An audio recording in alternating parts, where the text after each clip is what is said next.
তিনতলা ফাউন্ডেশন দিয়ে দুইতলা বাড়ির ছাদ দেওয়া পর্যন্ত কত টাকা খরচ, কিভাবে অল্প টাকার মধ্যে গ্রামের ভিতর তিনতলা ফাউন্ডেশন করে দুইতলা বাড়ি কমপ্লিট করবেন।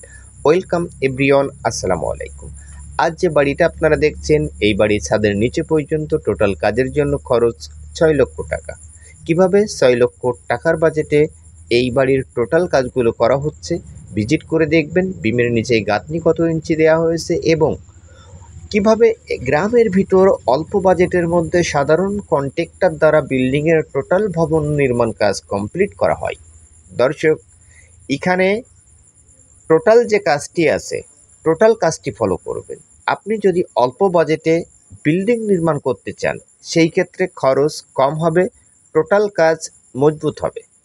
এখানে অল্প বাজেটে কাজ মানে এই নাই যে বিল্ডিংয়ের টোটাল কাজগুলোই এলোমেলো। টোটাল কাজ গোছালো, পরিষ্কার পরিচ্ছন্নভাবে করা হবে এবং আপনার বিল্ডিংয়ের খরচটাও কম হবে। দর্শক, আজ যে বাড়িটা আপনারা দেখছেন, বাড়িটার টোটাল ছাদ হবে 800 স্কোয়ার ফিট। বিল্ডিংটা লম্বাতে আছে 50 ফিট এবং বেডরুম 4টে।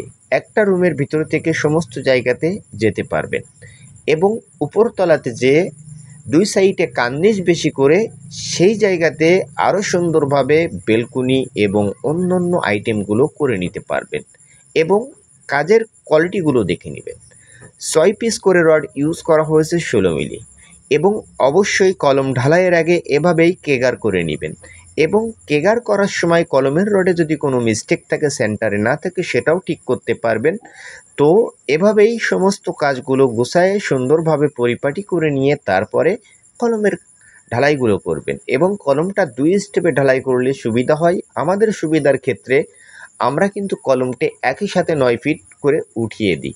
তো এভাবেই কলমগুলো উঠালে বিল্ডিংয়ের ঢালাইয়ের তো কোনো অসুবিধা হয় না। অনেক জায়গাতে কিন্তু হানিকাম আসে।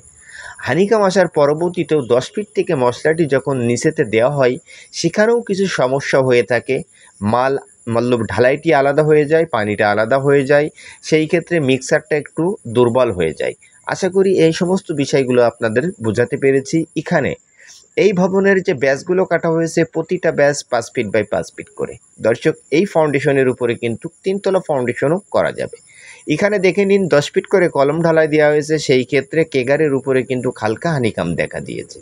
তো এভাবেই কেগার করে টোটাল কলমগুলো ঢালাই দিবেন। প্রত্যেকটা রুমের সাইজ রাখা হয়েছে 12 ফিট বাই 12 ফিট করে এবং পিছন সাইডে টয়লেট আছে, স্টায়ার রুম আছে, কিচেন আছে। খুবই চিকন জায়গাতে এই বাড়ির টোটাল ফ্লোর প্ল্যানটি সাজানো হয়েছে। টোটাল এই বাড়িটার কাজের জন্য কলমের প্রয়োজন পড়েছে মোট 14টি। দর্শক, কলমের সাইজগুলো রাখা হয়েছে 15 ইঞ্চি বাই 10 ইঞ্চি, কোনো জায়গাতে আছে 12 ইঞ্চি বাই 10 ইঞ্চি এবং ভীমটা দেওয়া হয়েছে ভিটা লেভেলে এবং ভীমের রড ইউজ করা হয়েছে 16 মিলি রড 6 পিস করে এবং এই ফাউন্ডেশনটি আপনারা চাইলে তিনতলা হিসেবেও ব্যবহার করতে পারবেন। সেভাবেই এই বিল্ডিংয়ের রড, কলাম, ভীম সবটাই ইউজ করা হয়েছে এবং ভীমগুলো যেখানেই ইউজ করা হয়েছে তার নিচেতে 10 ইঞ্চির গাঁথনি করা হয়েছে। আপনারাও সেমভাবে অল্প বাজেটের মধ্যে তিনতলা ফাউন্ডেশন কাজ কমপ্লিট করে দুইতলা বাড়ির ছাদ দিবেন। সেই হিসেবে এই বাড়িটার ছাদের দুইতলা ছাদ দেওয়া পর্যন্ত কত টাকা খরচ যাবে। দর্শক, নিচতলা ফাউন্ডেশন করার জন্য খরচটা একটু বেশি হয়, ফ্লোর ঢালাইয়ের জন্য খরচ বেশি হয়, মাটি ভরাট থাকে সেই জন্য খরচ বেশি হয়, উপরতলাতে ছাদ দিতে গেলে খরচটা একটু কম হয়।